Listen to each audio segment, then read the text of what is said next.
The government's role is to promote justice and ensure social cooperation between people, both of which cannot exist without private property. The rights to acquire, use, and transfer or dispose of property must be upheld and respected by the government and others.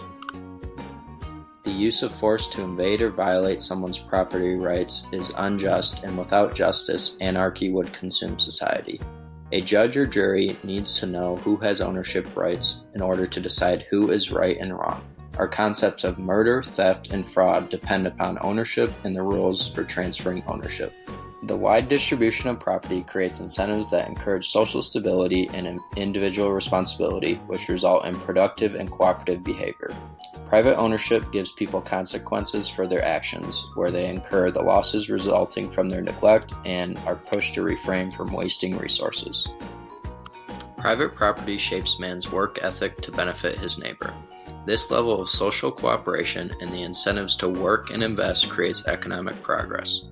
The restoration of property rights will boost economic performance by increasing confidence and cooperation. Some important property rules to promote economic progress according to David Hume include stability of possession, transference of property by consent, and performance of promises.